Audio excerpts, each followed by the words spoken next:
Selamat pagi yang saya hormati pemimpin Jabati, para pengurus Wihara Dhammacaku Bogor, kepada ibu bapak pasaka pasika sekalian yang turut hadir pada kegiatan Jabati pagi hari ini. Semoga selalu dalam keadaan sehat, berkah dari Sang Guru Agung, Sang Buddha yang Maha Welas Asih. Terimalah salam dalam Dhamma Guru Namo Buddhaya.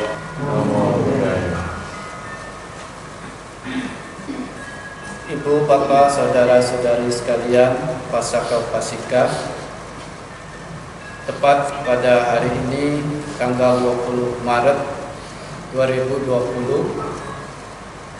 atas dimohonkannya oleh keluarga Bapak Piari dan Ibu Lida untuk melakukan upacara patidana limpahan jasa yang khusus ditujukan kepada para mendiang leluhur, yaitu kepada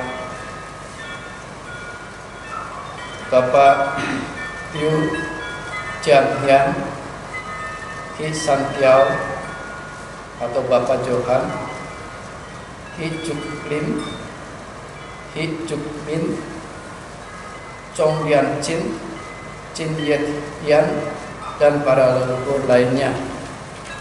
Dan juga Bante mengajak agar umat juga mengingat para leluhur yang lain. Dan Bante sendiri pun mengingat esok tanggal 21 Maret 2020 tepat 12 tahun wafatnya mendiang Bapak Indra Asadi, yang kita semua umat Wihara Dhammacaku sangat mengenal dekat beliau sebagai seorang yang memiliki sosok kebapaan, sosok motivator, sosok penginspirasi kita untuk bersama-sama berpraktik pelatihan diri dalam ajaran Sang Guru Sang Buddha, di mana perjuangan ini tidak mudah berkembang hingga saat ini. Ya, kita menyadari perjuangan kehidupan ini memang keras. Saya yakin ibu bapak sekalian, kalau flashback ke belakang, merenungkan kehidupan kita, ya kita akan menyatakan proses kehidupan, perjuangan kehidupan kita ini sangat pada dasarnya keras. Kadang kita mendambakan masa-masa kecil kita yang seolah-olah itu masa-masa yang paling bahagia, masa-masa yang tidak memiliki batin yang berat, nyaman. Kita bermain, main kotor-kotoran, main apapun yang mungkin kalau kita bisa minta, boleh tidak waktu diputar balik. Ya kan? Aduh, enak. Dari ingat dulu main di sungai, pakai sarung, main balon-balonan. Itu menyenangkan dulu. Ya, mungkin orang-orang yang dulu pernah merasakan, ya. Ibu Eka, Ibu Rita, Ibu Wiranti, Ibu Evi, mungkin Ibu Lian, Ibu Ellen, Ibu Yuing ke sungai sambil pakai sarung diikat. Nah, kemudian loncat sehingga sarungnya melembut kayak balon. Ya. Nah, itu masa-masa yang kalau kita minta pengen kembali lagi, daripada kita menjadi dewasa, menjadi kepala rumah tangga, menjadi ibu rumah tangga. Ini berarti bukan menakut-nakuti yang masih muda, ya. Tapi yakin Bante, adik-adik seperti Audrey, Richard, pasti kalau ditanya pengen balik lagi Pak, zaman dulu ya, cucu BK semua juga pasti ingin balik, tidak ingin jauh dengan orang tuanya ya. Nah itu, tetapi apakah dapat kita melakukan hal itu? Nah, kita tidak dapat.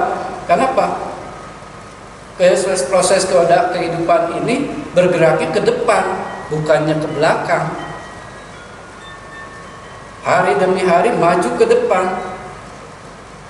Usia kita pun hari demi hari maju ke depan, bukan berkurang umur. Ya, bertambah umur, berkurang sisa kehidupan kita. Itu yang berkurang. Ya. Tidak bisa kita merubah proses lahir, tua, mati, dirubah. Tidak bisa mundur kembali muda. Ya. Walaupun kita berupaya menutupi hal-hal itu, tetap proses itu bergeraknya ke depan.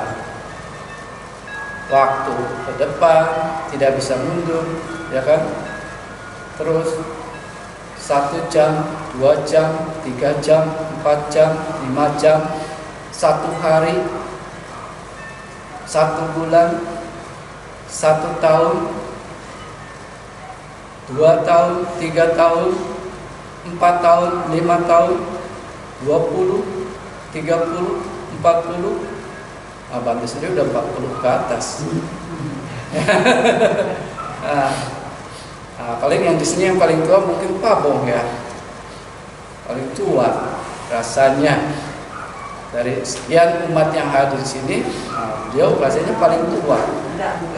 Oh iya, iya. Saya baru 75 Bante. Oh iya, ada Pak Dharma nggak ya? Nah, Pak Dharma itu juga tua. Iya, begitu. Nah, itu semua bergeraknya ke depan. Tidak bisa kita berkata, oh saya 27 Bante. Nah, tidak ya. Tidak bisa ditutupi. Karena waktu ini roda kehidupan ini bergerak ke depan. Dan ini yang menjadi pendambaan kita. Oleh sebab itu, segenap upaya pengondisian kita kerahkan, kita upayakan, kita berjuang untuk apa? Untuk menghidupi, mengisi proses kehidupan kita ini. Dengan apa? Ya, para rumah tangga mencari nafkah pencaharian dengan sebaik-baiknya dan sebanyak-banyaknya. Demi apa? Untuk mengupayakan kehidupan ini menjadi lebih baik. Karena ada hal yang tidak bisa kita hindari, yaitu bayang-bayang dari kegagalan mungkin ada, bahkan menguntit setiap langkah kita melakukan aktivitas-aktivitas sehari-hari, bekerja, belajar, kemudian belanja, dan banyak aktivitas lainnya, yang dimana bayang-bayang kegagalan ini akan menguntit. Dan demikian juga perjuangan ibu bapak sekalian membina rumah tangga. Mungkin ada yang masih baru 1-2 tahun, ada yang sudah 10 tahun, 20 tahun, 30 tahun, 40 tahun, 50 tahun, berjuang bersama suami, istri, dan anak-anak, menjalani roda kehidupan ini dengan pengupayaan-pengupayaan yang diharapkan sesuai keinginan kita. Ya. Nah, kita merasakan ya, pengupayaan-pengupayaan ini. Anak kita besarkan dari bayi jadi anak-anak yang lucu, dengan tingkah laku yang lucu, yang membuat kita orang tua tertawa, kadang juga bersedih ketika mereka sakit. Kemudian mereka remaja, dewasa, dan akhirnya harus pergi dengan pasangannya.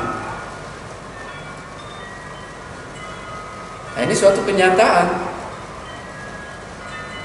Tetapi sejauh di mana pengupayaan ini tetap kita upayakan, walaupun anak-anak kita telah menjalani kehidupan mereka sendiri, tetapi kita tetap berupaya agar mereka tetap mengingat kita, bersama kita tetap memberikan perhatian kepada mereka, ya kan?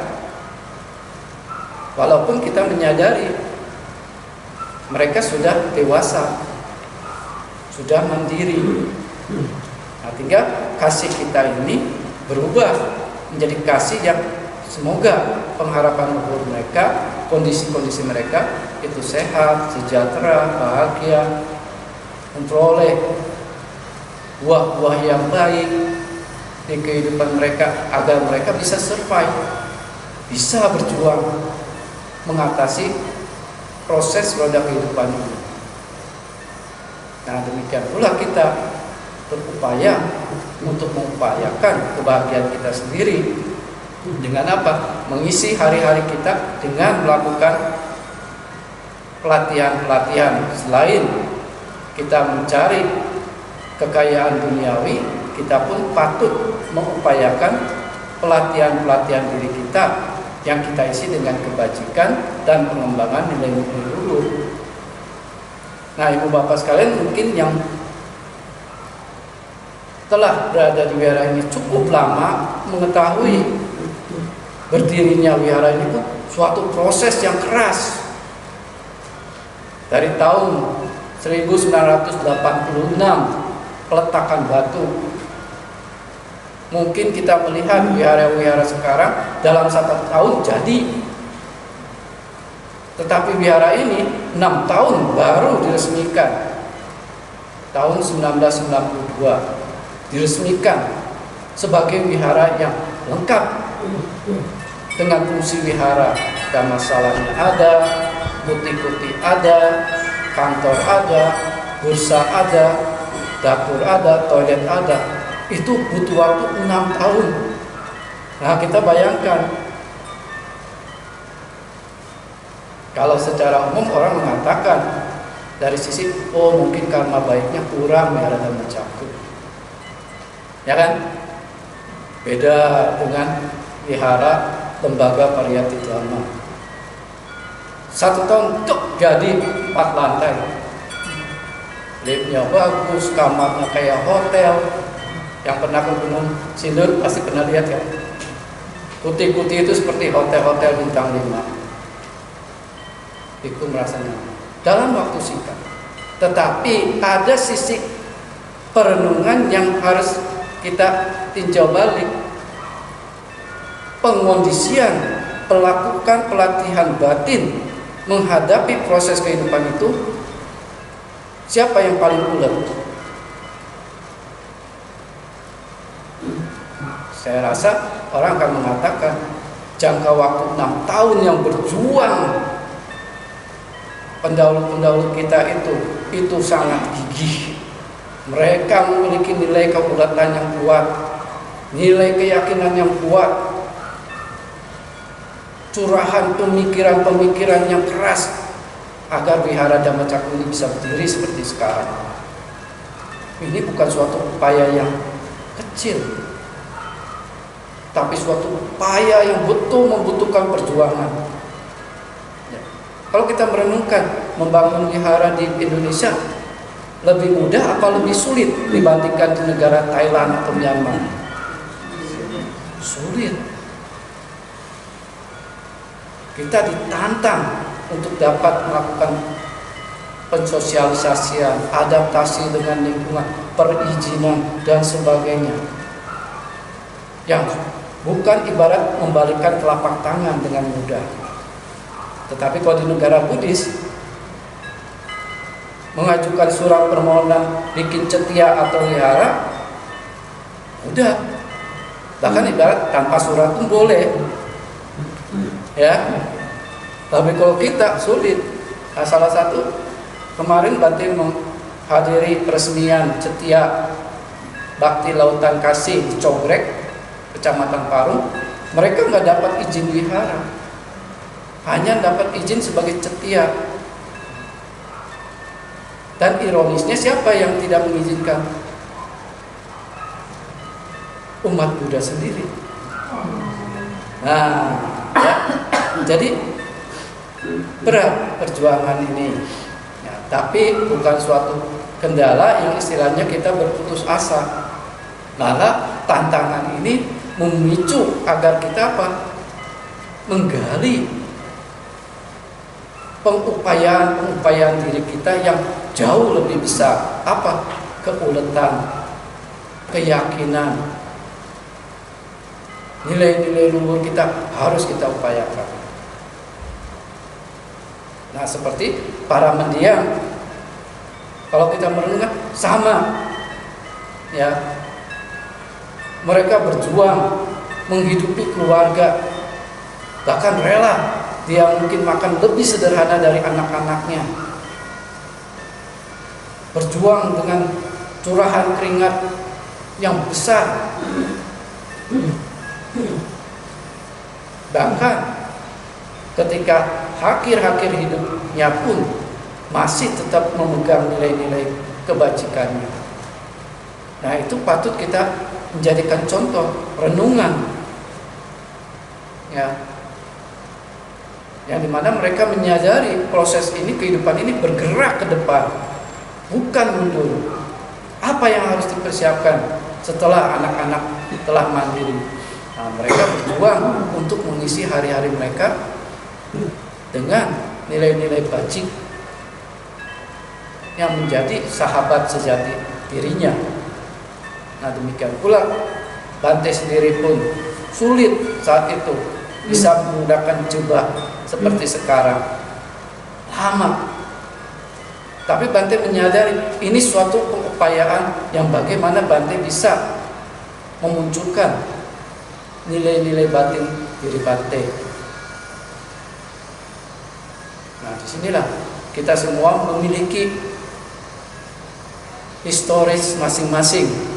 Yang kalau kita flashback, mungkin kita mengidambakan ya masa-masa kecil kita, masa-masa kita bercanda dengan teman-teman, bermain air, bermain tanah, hujan-hujanan dan sebagainya. Itu paling senang, nggak ada beban itu. Ya paling pulang diomelin, ya. Tapi udah diomelin nangis, dengan nangis, senjata nangis, nah dapat hadiah, ya, dapat hadiah, sehingga kita dia gembira lagi. Nah, di dalam Anguttara Nikaya 3, kelompok Ratakara Waga, ada sutta yang berjudul Satcetana, yang dimana dibabarkan oleh Buddha di Isipatana Benares, ya. Di hadapan para biku menceritakan, wahai para biku, pada zaman dahulu ada raja bernama Satcetana. Dia memiliki seorang ahli pembuat kereta dan meminta ahli ini untuk membuatkan sepasang roda kereta atau buah-buah roda kereta. Sahabat pembuat kereta, tolong buatkan, dalam masa 6 bulan ke depan ini akan ada suatu peperangan. Buatkan saya sepasang roda kereta. Sanggupkah? Baik Baginda, saya akan buatkan. Nah, kemudian si pembuat kereta ini membuat kereta itu. Dan setelah memakan waktu 6 bulan kurang 6 hari, jadilah satu buah roda kereta. Nah, Baginda bertanya, sahabat pembuat kereta, apakah roda kereta saya sudah siap? Baginda, dalam waktu 6 bulan kurang 6 hari, saya telah menyelesaikan 1 buah roda kereta. Raja bilang, sahabat pembuat kereta, dapatkah Anda membuat sebuah roda kereta satu lagi dalam waktu 6 hari sebelum peperangan terjadi? Dapat, Baginda.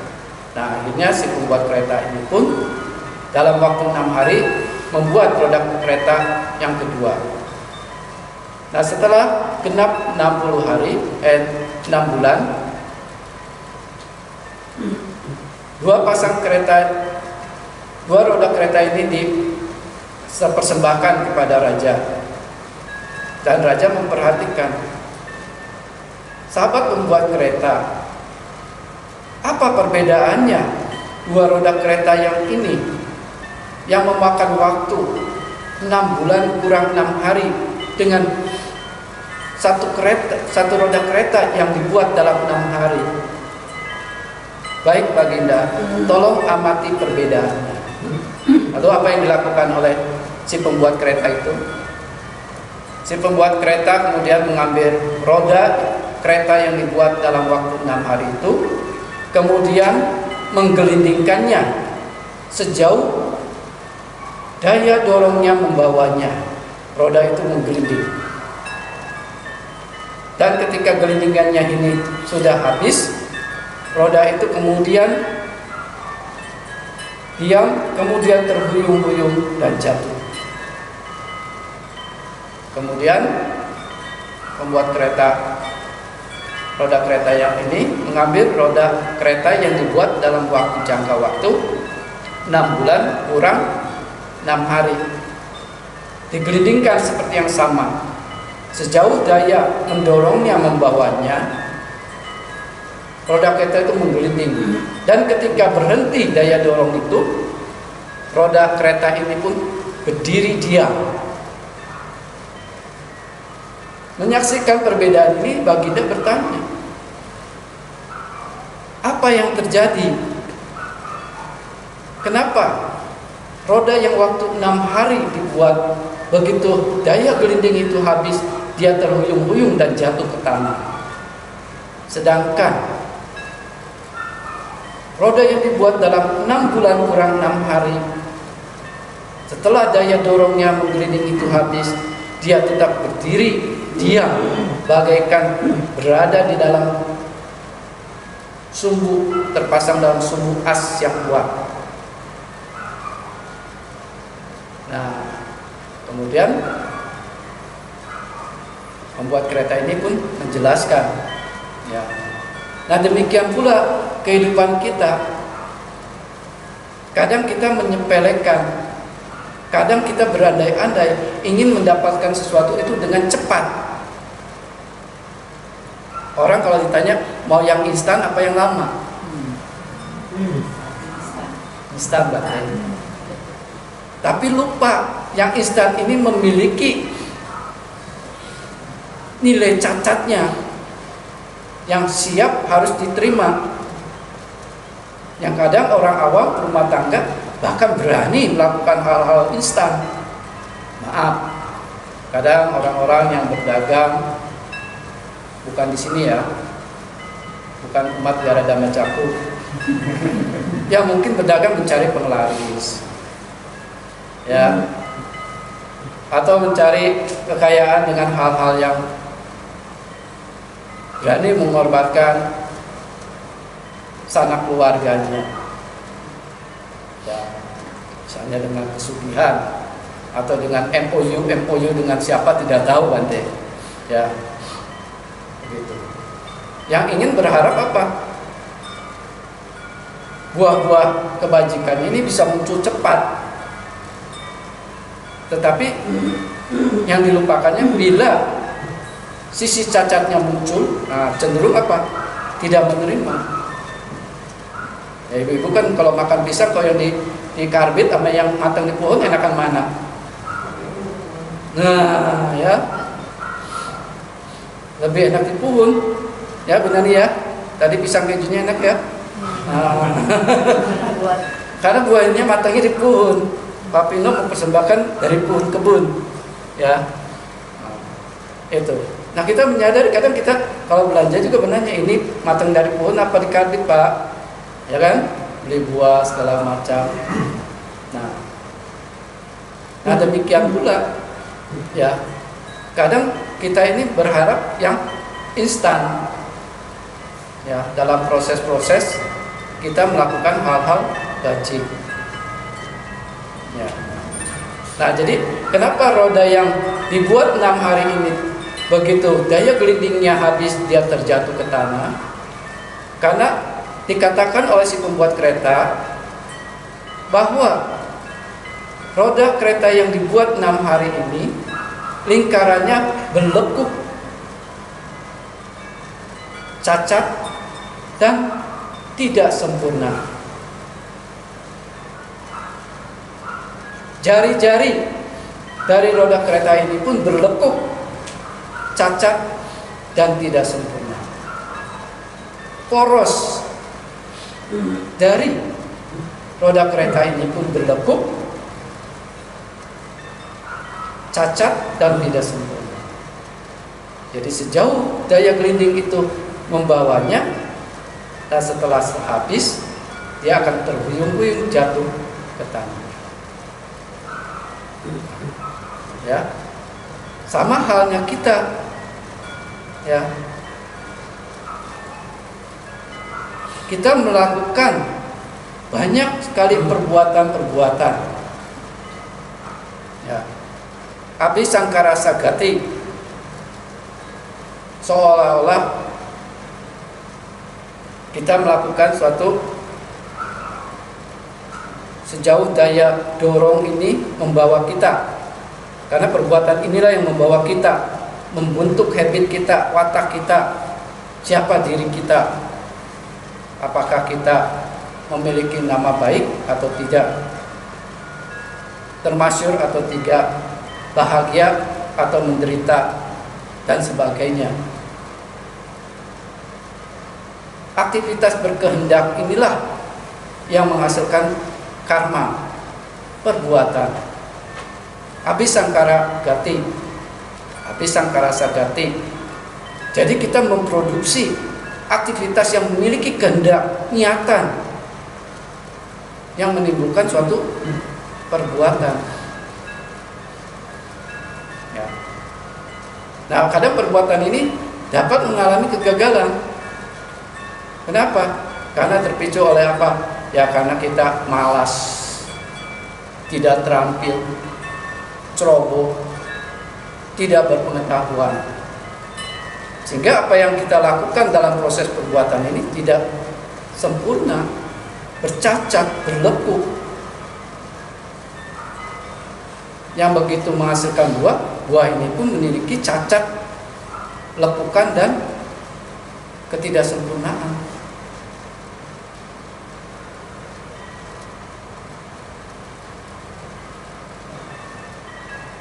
Dan hal ini dipicu oleh apa?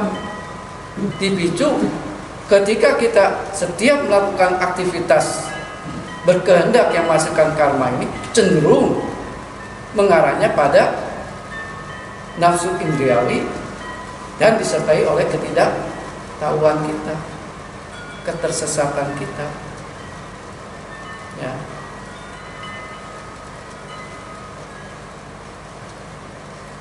Jadi pengupayaan pasti kita lakukan, ya. Nah, di dalam banyak sutta, di Majjhima Nikaya, ya, kemudian di Samyutta Nikaya, Itiwutaka, di Anuttara Nikaya 3, Anandawago, nomor 7677, yang berjudul Patama Bawa Sutta, Dutiya Bawa Sutta. Nah, ini yang pernah Dhamma kelas pernah ada satu poin. Kenapa kita tidak bisa mencari asal usul diri kita awalnya? Dua frase kata Pali ini sering muncul dikatakan.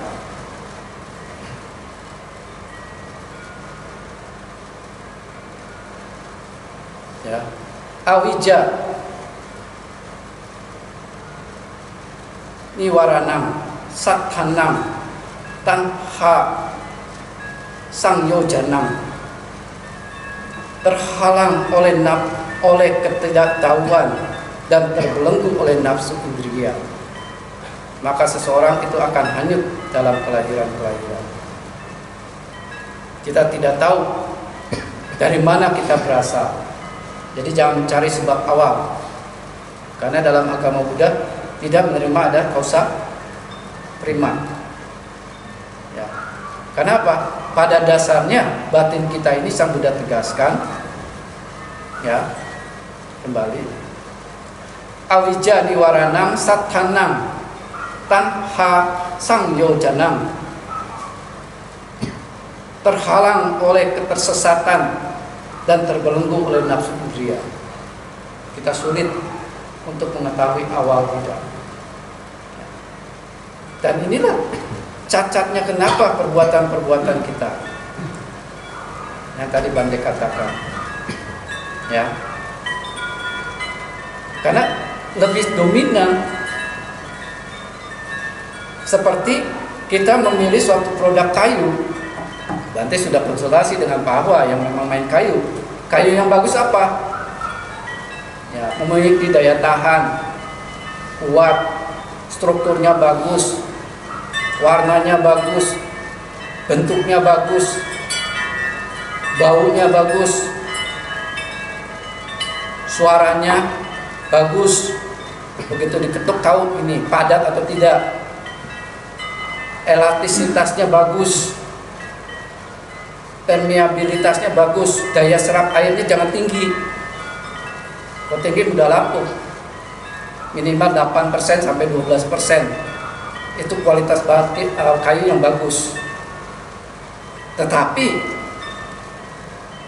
seperti halnya ciri-ciri kayu yang tidak bagus, ya seperti tadi, tidak punya daya tahan yang bagus, kekuatannya jelek, strukturnya jelek, ya, cacat,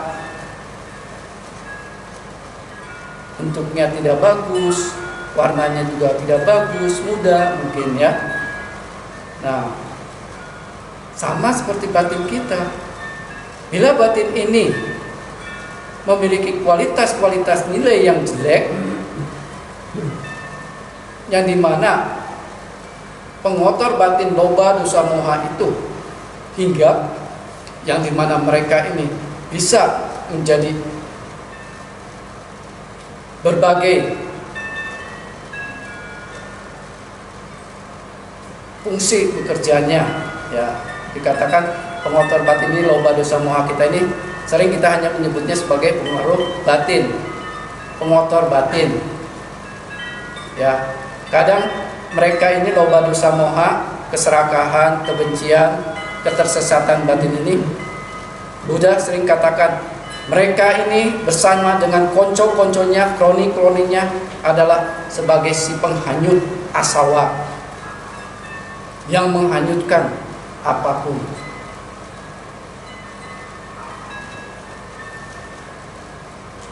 Ya. Sebagai si penghanyut asawa, sebagai yang apa? Menjerat yoga, sebagai yang mengikat ganta,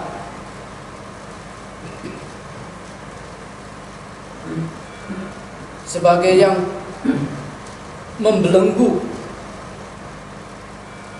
samyojana, sebagai yang menutupi niwarana,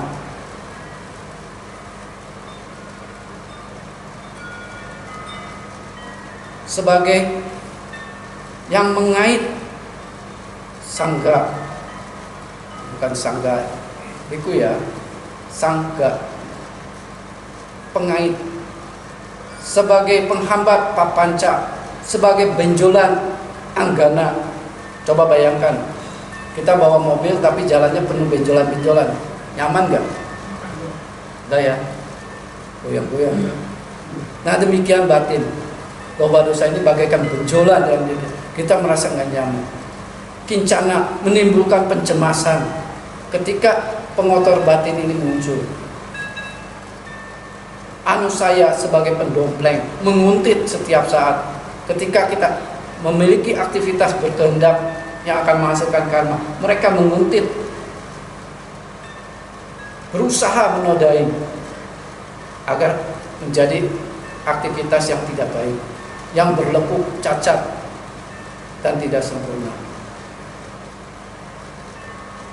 Nah, jadi kenapa kita masih mendambakan sesuatu yang instan? Ada apanya? Coba orang yang pengen, Bante, saya pengen yang instan aja. Ada apanya, Nani? Jelas ya. Ada unsur pengotor batin yang disebut serakah. Pengen cepat kaya, Bante, ya kan? Apa? Segala cara bisa dilakukan. Seorang anak bisa berani menghilangkan kehidupan orang tua hanya untuk mendapatkan kekayaan. Karena pengen instan. Seperti halnya Raja Ajatasattu, yang sebenarnya dia tidak perlu meminta, itu udah haknya menjadi Raja Magadha.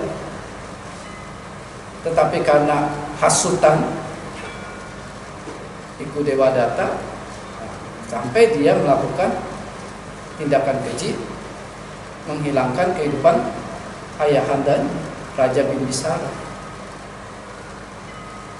yang dimana perbuatan ini sangat membawa seseorang ke alam yang jauh berat sekali, ya, neraka, neraya awici yang dalam, ya, itu. Nah, jadi kenapa hal-hal ini bisa terjadi? Karena sesuatu yang kita dambakan itu ingin cepat, itu ada sisi cacatnya, ya, sisi cacatnya. Tetapi sesuatu yang proses kita lakukan setahap demi setahap, itu akan berdiri tegak, ya, berdiri tegak. Bante ingat sekali membangun Wihara Dhammacakku ini, pesannya jangan mencari banyak umat. Mau banyak umat apa sedikit umat? Nah, lebih sedikit berkualitas, banyak tidak berkualitas. Nah, repot ngurusinnya, pengurusnya stres, ya kan? Kalau banyak orang, banyak keinginan, bagaimana memenuhinya? Wihara itu pasti akan muncul pertikaian, kelompok-kelompok dan sebagainya, bahkan keiri hatian, berusaha kadang mencuri umat dari wihara satu ke wihara lain dan sebagainya. Itu tidak perlu. Dan Bante berpesan pada pengurus Wihara Dhammacakku sendiri untuk mengikat anggota-anggota kita hanya satu, kemurahan hati. Kemurahan hati, tegur sapa yang nyaman, yang baik. Hari ini dapat anggota baru, Bapak Ade dan Ibu Poni. Bante senang sekali. Kalau kita lihat bagaimana perjalanan perjuangan mencari Wihara Dhammacakku, sulit ya. Wah, sampai buka Google segala apa nggak ketemu. Mungkin nyasar dulu kemana, ya. Padahal mereka mendambakan satu tempat yang bisa menjadi rumah bagi kita bersama pengembangan pelatihan batin kita. Nah, jadi hal ini bukan hanya bertumpuk pada pengurus Wihara Dhammacakku. Bante menaruh harapan pada semua umat Dhammacakku. Ada yang baru, kita pun merangkul. Nanti Ibu Poni dan Pak Ade melihat ada yang baru dari kita bertanya, dari mana Bapak? Nah, kita menyambut semua sebagai satu keluarga. Keluarga apa? Kita putra putri dari Buddha. Kita satu keluarga, bukan lain keluarga. Ya. Nah, oleh sebab itu, kenapa roda kereta yang memakan waktu 6 bulan kurang 6 hari itu, begitu daya gelinding itu habis, dia berdiri tegak bagaikan seolah-olah terpasang pada porosnya. Ya. Akahatang manyeti ake pawesetwa tapitamiwa, seolah-olah terpasang pada porosnya, sehingga roda itu bisa berdiri diam. Artinya tegak. Kenapa? Dia tidak bercacat. Lingkarannya itu tidak berlekuk, tidak bercacat, dan tidak tanpa kesempurnaan. Berarti sempurna ya. Kalau tidak tanpa kesempurnaan berarti sempurna ya. Nah, jari-jarinya pun sama, tidak berlekuk, tidak cacat, tidak tanpa kesempurnaan. Porosnya pun demikian, tidak berlekuk, tidak bercacat, tidak tanpa kesempurnaan. Demikian pula hal ini Sang Buddha katakan, para biku jangan berpikir hal yang lain. Si pembuat kereta itu adalah diriku sendiri, yang saat itu adalah terampil dan cakap dalam kayu, baik itu dalam lengkukan, cacat, dan ketidaksempurnaan. Jadi dia terampil bagaimana mengatasi lekukan kayu, cacat dari kayu, ketidaksempurnaan dari kayu itu, sehingga kayu itu bisa memiliki bentuk yang sempurna. Makan waktu berapa lama? 6 bulan kurang 6 hari. Walaupun dia mungkin sanggup membuat satu roda kereta itu dalam 6 hari, ya kan? Tapi ada konsekuensinya ternyata. Kalau kita milih yang mana? Hah? Nah, yang lama ya. Jadi jangan malas ya. Jangan menggerutu. Oh, hidup saya ini susah-susah terus Bante. Nah, kadang kita sering begitu. Ya, padahal kita meyakini ya mungkin kehidupan ini bukan bagian kita. Lebih baik kita bina diri kita agar kehidupan yang akan datang mungkin kita seperti Raja Benares. Bisa nggak? Bisa nggak kita seperti Dewa Saka? Bisa. Kalau pengupayaannya ada, ya. Mau jadi dewa-dewa seperti di Kelenteng, bisa. Mau jadi Presiden Jokowi, bisa. Di masa yang akan datang, ya, itu. Berarti kita harus, Sang Buddha mengatakan, saat itulah saya cakap terampil dalam melakukan cacatnya kayu dan ketidaksempurnaan kayu. Dan sekarang saya sebagai seorang Tathagata Arahata Sama Sambuddha, saya pun cakap dan terampil di dalam lekukan cacat ketidaksempurnaan dari jasmani. Saya terampil dan cakap mengatasi lekukan cacat dan ketidaksempurnaan dari ucapan. Saya terampil dan cakap mengatasi lekukan cacat dan ketidaksempurnaan dari pikiran. Seperti kita ketahui, aktivitas berkehendak yang menghasilkan kama dari jasmani apa? Kita berupaya menghindari membunuh, mencuri, berbuat asusila. Kita sempurna tahu lekukannya cacat ketidaksempurnaan dari aktivitas batin ini, berupaya menjaga. Dari ucapan, kita menghindari ucapan berdusta, musawada, menghindari ucapan memfitnah, pisuna waca, menghindari dari ucapan kasar, pasuh paca, ya. menghindari ucapan membual sampalapa, menghindari cacatan pikiran yang dikuasai oleh nafsu indria, loba, abija,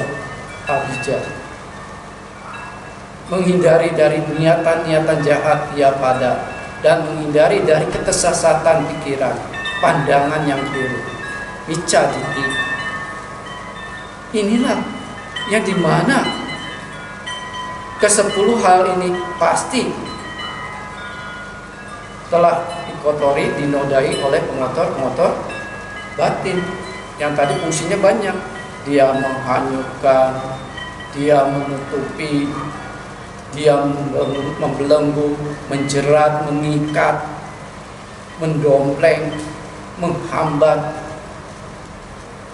sebagai benjolan kita, sebagai pencemas kita, dan pengait yang mengaitkan pada tindakan-tindakan yang jauh menjadi buruk.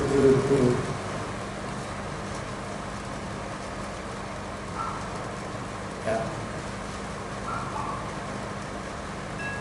Nah, oleh sebab itu, seperti kita memahami kayu yang baik, kita memilih mana yang memiliki daya tahan lama, mana yang kuat, mana yang strukturnya kokoh, mana yang permeabilitasnya bagus, daya serapnya bagus, pengingatannya yang bagus, satinya yang kuat, sampajanyanya yang kuat. Nah, kita berbuat, melakukan aktivitas batin yang menghasilkan karma yang memiliki nilai kebajikan dan nilai-nilai ya, karena kita punya ciri-ciri itu dalam diri kita. Oleh sebab itu, seperti dalam petikan Dhammapada, dengan kerajinan, dengan ketanpa lengahan, pengendalian dan pelatihan yang terus-menerus, orang yang cendekia, orang yang pandai, smart, akan membuat pulau yang tak terjang tenggelam oleh air bah dari nafsu, loba, moha, ya, dari loba, dosa, tidak mudah terterjang. Walaupun mungkin terbasahi, tapi tidak jatuh. Kita bangkit diri, kering lagi, lakukan lagi terus-menerus. Ya. Ya, kadang kita berandai-andai kapan ya Bante suci ya kita. Oh, kita susah ini. Ya kita harus berjuang. Tidak usah memikirkan pengen cari yang instan. Yang instan beresiko. Wah, itu Bantenya kayak jangan-jangan sudah mencapai ini, saya ikut dia barangkali kecipratan pencapaiannya. Tidak ada ya, tidak ada ya. Jadi tetap diri kita sendiri yang harus menempa diri kita, mengolah diri kita, membangkitkan nilai-nilai dulu dalam diri kita. Tidak bisa ya. Pengulangan parita itu hanya untuk kita berupaya agar nilai-nilai luhur batin kita itu muncul, terinspirasi oleh nasihat-nasihat dari orang bijak ini, guru bijaksanawan Sang Tathagata Sang Buddha, guru kita Buddha. Nah, Bante sendiri pun sebagai hanya penyampai saja. Bante pun berjuang, kita semua berjuang agar apa? Bisa berdiri tegak seperti roda yang memakan waktu 6 bulan kurang 6 hari.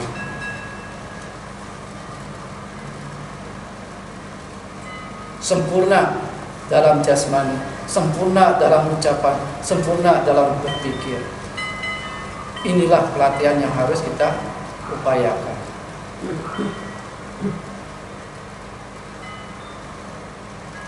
Perlu kesabaran enggak? Perlu. Kita kadang melupakan nilai ini. Khanti, sabar. Ya, aktivitas batin menahan dari gejolak yang dihadapi dengan kepenuh pengertianan. Jadi sabarnya ini ada pengertian, ada wise. Ketika ada orang yang memaki, berucap kasar pada kita, kita menahan sabar kan? Bukan arti terus kita tutup kuping. Salah penyampaian. Kita menyadari, oh, pengertian. Sesuatu itu timbul pasti ada sebab. Ya kan? Kenapa saya terima ucapan makian ini? Pasti ada sebabnya. Lalu upayanya, sebab ini saya harus kurangi. Jangan sampai berakibat lagi di masa yang akan datang. Kita tidak berucap kasar lagi. Bahkan memancarkan apa? Cinta kasih. Semoga dia bahagia. Saya maafkan. Terima kasih. Kamu jadi guru kesabaran saya. Istriku. Nah, kalau suami kan istrinya cerewet, jangan marah. Itu ujian ya. Bapak-bapak ya, kalau punya istri cerewet jangan marah. Oh, nanti kalau dia pergi kita rindu loh. Ya, nggak ada yang bawel lagi ya, sepi hidup. Ya, nah, itu salah satunya apa? Filsuf Sokrates. Dia kesepian ketika istrinya yang cerewet bawel mengingatkan dia. Ketika hidup dia merasa seperti dicelotehin terus, dicerewetin terus, dibawelin terus. Tetapi ketika istrinya ini pergi, filsuf Sokrates ini menyadari, saya kehilangan guru sejati saya, guru yang mengajarkan saya sabar. Ya, itu. Nah, kita pun sama ya, dalam perjuangan di mana roda kehidupan ini memang keras dasarnya. Nah, kalau kita bisa menilai, mengkaji nilai-nilai luhur, ini kesempatan. Ini nih kawan berlatih saya. Kenapa saya sulit begini? Harus. Karena dari kesulitan itulah kebijaksanaan akan muncul. Pengertian akan muncul, kesabaran akan muncul. Ya. Nah, ibu bapak sekalian, ya, lakukanlah pengupayaan ini, ditetapkan dan lakukan secara bertahap, pelan-pelan, tapi kontinu pasti. Ya, seperti niatan baik umat Wihara Dhamma Caku melakukan aktivitas sosial, bedah rumah, renovasi dan lakukan dengan bertahap, pelan-pelan dan pasti. Yakin Bante, semua akan berjalan sempurna. Ya. Bukan untuk menunjukkan hegemoni kita, keberadaan kita, bukan. Tapi kita menunjukkan inilah nilai-nilai berberkah sang guru. Saya mampu melakukan hal-hal wajib ini. Saya mampu mengerjakan hal-hal yang mulia ini. Karena penyadaran kita, pengertian kita pada ajaran sang guru. Ya, ini. Dan tetap kita juga berusaha meningkatkan nilai-nilai luhur kita, sifat-sifat batin yang baik dalam kita setiap saat. Apakah kita ketika melakukan kebajikan berdana, sila maupun cita bawana. Walaupun kita duduk diam, cita bawana, itu pun suatu pelatihan. Menjaga pikiran kita dari hal-hal yang buruk, dari sifat serakah kita, dari niatan-niatan buruk kita, kejahatan, bahkan dari pandangan-pandangan yang keliru. Yang mungkin keliru kita mengharapkan ingin instan Bante. Itu udah mulai sedikit-sedikit hilang. Saya harus berupaya, saya harus berupaya. Dan saya berani bila perubahan terjadi, apapun saya akan berpuas hasil. Ya, bisa ya. Ya, semoga ibu bapak sekalian dengan uraian Dhamma ini sama-sama kita berjuang, berupaya untuk melakukan hal-hal yang baik agar kita sebagai siswa Buddha dapat mengedepankan rasa terima kasih kita, bersyukur kita sebagai siswa Buddha, sebagai balas budi kita pada Sang Buddha, yaitu kita menjadi siswa-siswa yang baik. Bante akhiri, semoga pengharapan ibu bapak sekalian tercapai dan semoga semua makhluk hidup berbahagia. Sabbe satta bhavantu sukhitata. Semoga semua makhluk berbahagia. Sadhu, sadhu.